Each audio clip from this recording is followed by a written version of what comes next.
जय जय श्री राधे, जय जय सीताराम। आज आइए जानते हैं मन को कैसे लगाना चाहिए। हमारा मन क्या चाहता है। मन को भगवान में लगाना उतना जरूरी नहीं है जितना जरूरी भगवान में खुद लगना है। खुद भगवान में लग जाएं तो मन अपने आप भगवान में लग जाएगा। अगर हम ईश्वर के प्रति प्रेम श्रद्धा भाव मन द्वारा मानसिक क्रिया द्वारा हम अर्पण करते हैं, हमारी शरीर भी वहीं जाती है जहां मन जाता है। तो उससे अगर शरीर को हम एकाग्रचित करेंगे तो हमारा मन भी जो है परमात्मा में लग जाएगा। मन को एकाग्रचित कैसे करें? तो मन की एकाग्रता योग मार्ग में जितनी आवश्यक है उतनी भक्ति में नहीं है। भक्ति में तो भगवान के संबंध की दृढ़ता होनी चाहिए। भक्ति में तो भगवान के संबंध की दृढ़ता होनी चाहिए कि भक्त का भगवान के प्रति संबंध क्या है, भगवान से हमारा रिश्ता क्या है, भगवान के साथ हमारा संबंध कैसा है, कौन सा रिश्ता है, पुत्र का, पिता का, भाई का,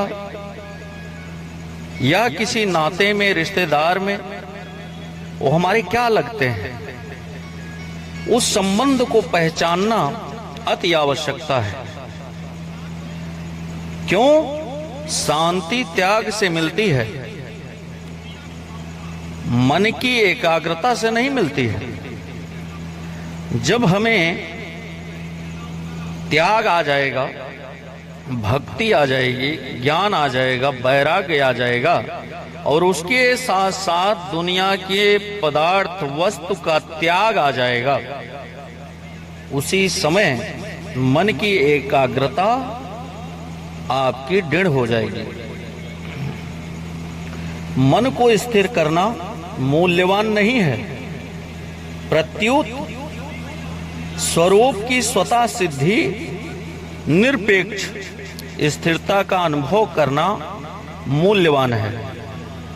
हमें अपने कर्म पर, अपने भाव पर, अपने विचार पर, अपनी सोच पर, अपने कर्म पर हमें रियलाइज करना चाहिए, अनुभव करना चाहिए, महसूस करना चाहिए कि मैंने जो किया है वो सत्य है या असत्य है, मन की एकाग्रता है या चंचलता है। तो उससे स्थिरता का अनुभव करना मूल्यवान बन जाता है। इसलिए मन में संसार का जो राग है, जो उसके प्रति स्नेह है, जो लगाव है संसार के प्रति, उसे मिटाने की जितनी जरूरत है उतनी मन की चंचलता को मिटाने की जरूरत नहीं है। हमें इस संसार के तरफ जो मेरा मन आकर्षित होता है उसको केंद्रित करना है, उसको एकाग्र करना है। मन अपने आप ही जो है स्थिर हो जाएगा। जब तक मन को संसार से हटाकर परमात्मा में लगाने की वृत्ति रहेगी तब तक मन का सर्वथा निरोध नहीं हो सकेगा। मन का सर्वथा निरोध तब होगा जब एक परमात्मा के सिवाय अन्य सत्ता की मान्यता नहीं रहेगी। हमें जीवन में एक मित्र होना चाहिए और एक इष्ट होना चाहिए। हमारे जीवन में सार्थकता तब है कि हमारा एक मित्र हो जिससे हम अपने दुख को, सुख को, पीड़ा को, किए हुए कर्म को, अच्छा है बुरा है, सब कुछ मैं उस मित्र से कह सकूं। उसी प्रकार